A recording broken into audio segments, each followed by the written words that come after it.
Hello friends, big boss ഹൗസിലെ live വീഡിയോയിൽ നിന്ന് നടന്നിട്ടുള്ളൊരു കാര്യമാണ് ഇപ്പോൾ കാണിക്കാൻ പോകുന്നത്. അപ്പോൾ നമ്മുടെ ക്യാപ്റ്റനെ തിരഞ്ഞെടുക്കാനുള്ള നോമിനേഷൻസ് ഒക്കെ ആയിരുന്നു നടന്നുകൊണ്ടിരുന്നുണ്ടായിരുന്നത്. അപ്പോൾ അങ്ങനെ ശ്രീധുവിനാണ് ഏറ്റവും കൂടുതൽ വോട്ട് കിട്ടിയിട്ടുണ്ടായിരുന്നത് കേട്ടോ.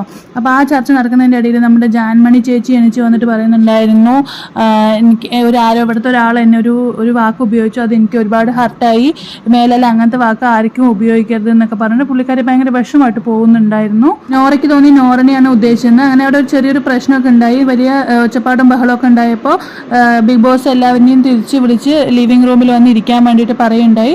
ആ സമയത്ത് നമ്മുടെ സിബിൻ ആവശ്യമില്ലാത്തൊരു ദേഷ്യത്തിൽ തർക്കം നടന്നുകൊണ്ടിരിക്കുന്നതിൻ്റെ ഇടയിൽ ആവശ്യമില്ലാത്തൊരു ജസ്റ്റർ കാണിക്കുകയുണ്ടായി. അത് വലിയ ജാസ്മിൻ കാണുകയും ഭയങ്കരമായിട്ട് വഴക്കുണ്ടാക്കുകയും ചെയ്തിട്ടുണ്ടായിരുന്നു. ഹൗസ്മേറ്റ്സ് എല്ലാവരും നമ്മുടെ സിബിനെ തന്നെ പറഞ്ഞിട്ടുണ്ടായിരുന്നു. അങ്ങനെ ബിഗ് ബോസ് സിബിനെ വാർണിംഗ് ചെയ്തിട്ടുണ്ടായിരുന്നു. അങ്ങനെ സിബിൻ മാപ്പ് പറയുകയും ഇനി ആവർത്തിക്കില്ലെന്ന് പറയുന്നുണ്ടായി. ഇപ്പോൾ ഇതാണ് പറഞ്ഞെങ്കിലും ചെയ്ത ആക്ഷൻ തെറ്റായതുകൊണ്ട് ഇതിൻ്റെ പണിഷ്മെൻറ്റ് ലാലേട്ടൻ വരുമ്പോഴേ കിട്ടുള്ളൂ.